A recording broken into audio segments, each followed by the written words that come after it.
निद्रा एक विशेष प्रकार की वृत्ति है।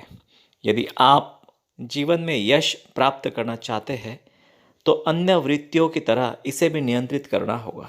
अच्छी नींद के बिना कोई भी पूर्ण स्वास्थ्य का उपभोग नहीं कर सकता। नींद मस्तिष्क और नाड़ियों को विश्रांति तथा स्वास्थ्य प्रदान करती है। जो थकी हुई नाड़ियों को आराम पहुंचाता है, यह शरीर और मन और नाड़ियों को ऊर्जा तथा जीवन से परिपूर्ण करती है। नींद के समय में भोजन की भूमिका महत्वपूर्ण है। एक पेटू मनुष्य निद्रालुता का अनुभव करता है। वह 8 बजे तक शैया छोड़ना पसंद नहीं करता। वह आलस्य से परिपूर्ण रहता है। एक मिताहारी मनुष्य शीघ्र ही शैया त्याग देता है। वो थोड़ी किंतु गहरी नींद से संतुष्ट रहता है। पशु भी सोते हैं। विभिन्न पशुओं में निद्रा की अवधि भिन्न भिन्न होती है। कुत्ते बहुत कम सोते हैं। वे बाधित निद्रा का अनुभव करते हैं और मछलियाँ तो बिल्कुल भी नहीं सोती। यदि आप गहरी नींद का समय घटा सके, तो आप अपनी साधना में अधिक समय दे सकते हैं। यदि आप 2 घंटे की नींद कम कर सके, तो आप इस समय का सदुपयोग ध्यान में कर सकते हैं।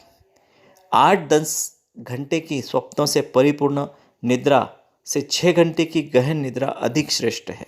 ऐसे लोग हैं जिन्होंने नींद पर विजय पाई, उन्हें गुड़ाकेश कहते हैं। अर्जुन और लक्ष्मण गुड़ाकेश थे। नेपोलियन बोनापार्ट का नींद पर आधिपत्य था। वे युद्ध भूमि में भी अच्छी नींद सोने के आदी थे। वह एकदम निश्चित समय तक सो सकता था। 5 या 10 मिनट की गहरी निद्रा उसे अगले कार्य के लिए उत्साह से भर देती थी। महात्मा गांधी की नींद पर पूर्ण नियंत्रण था। उन्हें श्रेष्ठ, गहन और स्वप्नों से रहित निद्रा प्राप्त थी। वे बहुत थोड़े समय के लिए सोते थे और एक निश्चित समय पर जाग जाते थे और अपने दैनिक कार्यों को करने लग जाते थे। विभिन्न क्रिया विधियों में व्यय होने वाली ऊर्जा की निद्रा में क्षतिपूर्ति हो जाती है। इसीलिए नींद लेना बहुत आवश्यक है। बिना नींद के नाड़ियाँ कमजोर हो जाएगी, विभिन्न अंग क्षीण हो जाएंगे और शरीर को धीरे धीरे व्याधियाँ उत्पन्न होकर नष्ट हो सकता है। नींद की मात्रा आयु, स्वभाव और श्रम के ऊपर निर्भर करती है। प्रत्येक के लिए 6 घंटे की नींद पर्याप्त है। 10 बजे रात को सोने जाए और 4 बजे प्रातः उठ जाए। जल्दी सोना और जल्दी जागना मनुष्य को स्वस्थ, समृद्ध और बुद्धिमान बनाता है। घंटों बिस्तर में लेटे रहकर करवटें बदलते रहने से कोई लाभ नहीं होता।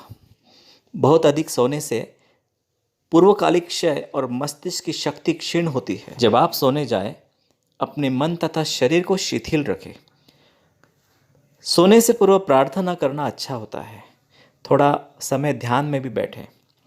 सोने से पूर्व किसी भी तरह की योजना न बनाएं, कल्पनाएं भी न करें। यदि आपके मन में किसी के प्रति बुरा अनुभव या दुर्भावना है, तो उसे भूल जाए। मात्र सुखदायक और स्वच्छ विचार रखें। ऐसे कई मनुष्य के उदाहरण हैं जो बहुत कम सोने के बाद भी उनकी लोगों की तुलना में अधिक स्वस्थ, फुर्तीले और अधिक सोते हैं। स्केलिजर, जो एक महान फ्रेंच विद्वान थे तथा शेक्सपियर के समकालिक थे, मात्र 3 घंटे सोते थे। वेलिंगटन और सर हेनरी थॉमसन प्रसिद्ध चिकित्सक थे और 80 वर्ष तक आयु तक जीवित रहे। दोनों ने यही जाना कि 4 घंटे की नींद पर्याप्त होती है। इसी प्रकार एडिसन ने भी 30 वर्ष तक 3 घंटे ही नींद ली। नींद विश्राम हेतु आवश्यक है, अतः इसके लिए कड़े नियमों से नहीं चला जा सकता। दिन के समय नहीं सोना चाहिए। विशेषकर भोजन के बाद सोने से अपच और यकृत के रोग हो सकते हैं। यदि आप गहरी नींद चाहते हैं, तो आपको दिन के अंतिम समय का भोजन नियमित करना होगा। यदि आप रात 10 बजे सोना चाहते हैं, तो अपना भोजन शाम को 7 बजे ही समाप्त कर दें। यदि आप अपना भोजन सोने के 3 घंटे पहले ग्रहण कर लेंगे, तो सोने से पहले तक भोजन का आधा पचन हो सकता है और आप शांतिपूर्वक सो सकेंगे। अच्छी गहरी निद्रा प्राप्त करने के लिए आपको चिंता करने की आदत छोड़ना होगा।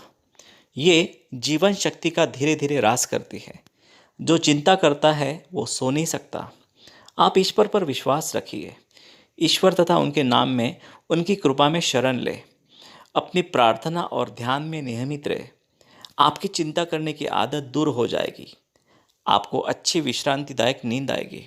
सोने से पहले कोई भी गंभीर बुद्धि से संबंधित काम न करें, मानसिक चंचलता या वाद विवाद से बचे, सदा शांत रहने का प्रयास करें, आवेगों पर नियंत्रण रखें, क्रोध पर नियंत्रण रखें। इससे रात की गहरी निद्रा आपको अच्छे से आएगी।